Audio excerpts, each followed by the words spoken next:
Good evening, everybody, and welcome to Los Lomas High School for the Battle of the Creek soccer style. So I see Harry Gardner out there playing up front for Los Lomas, number 12.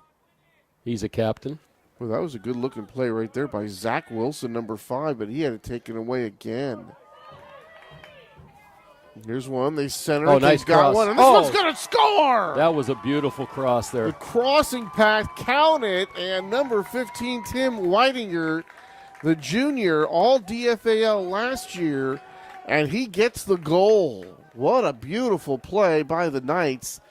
Didn't get a whole lot going, but that one pass, and there was Whitinger, and they are on the board first, 1-0 in favor of Los Lomas. And you can see how things can turn so quickly there, Tony, when number 12, Harry Gardner, picked that ball up and went down the side. But the thing that was most impressive there, you know, a lot of times it's the goal scorers who get the credit. But it's the pass. To me, that was yeah. The passer should get the credit for that goal because he laid that right on the foot of Whitinger, and Whitinger, all he had to do is tap it in.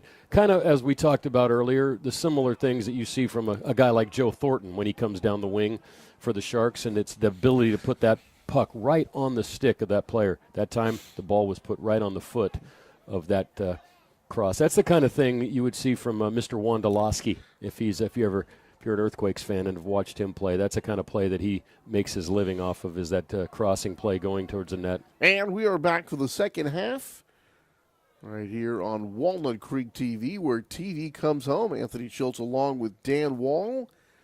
Battle of the Creek, and so far it is Los Lomas on the strength of a Whitinger goal at 15:30 mark in that first half. 1-0 in favor of Los Lomas, playing the rematch here this season for these two clubs as they tied earlier in the year at 1-1.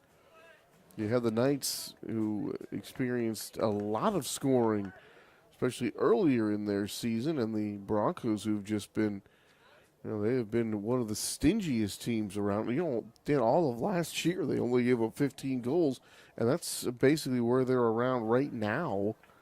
And I kept thinking, just throw in another ball. Oh, Gardner made a nice pass through that time. Here's the centering pass, but kicked away by the Broncos at the last moment. So that was Joseph Bassano right there, who was Johnny on the spot to break that one up. It's going to result in a corner kick here for Los Lomas. But that was another good defensive play by the Broncos to thwart the Knights and keep them from getting on the board for the second time. So for the Broncos, they've had a good chance to tie this one in the second half. This one headed goal and score!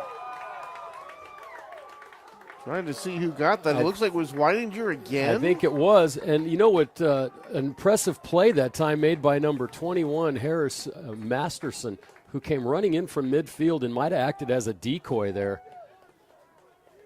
But that was, now see that time, Tony, as you talked about earlier, that cross came up and over the first wave of defenders, fell perfectly right into the middle of the field, and the header finds the back of the net, and now Los Lomas has a 2-goal lead, and Northgate is going to have to really put on a push here to get a goal in the next 5 minutes to have any sort of chance whatsoever. It just appears that Los Lomas has a couple of guys that are really creative and can do things towards the net. I found that Gardner, not just on the play that he made on the goal, but around the midfield, Gardner was probably as good a player for Los Lomas today as anyone. Give our player of the game to Tim Whitinger. As I mentioned, it's always the guy who gets the goals who gets the player of the game, even though I'm going to give an honorable mention tonight to Harry Gardner for that beautiful pass that really set up the game-winning goal and led to the victory as both teams shake hands. And you never know, in these playoffs, they could see each other again, Tony. They're both in the same division, so.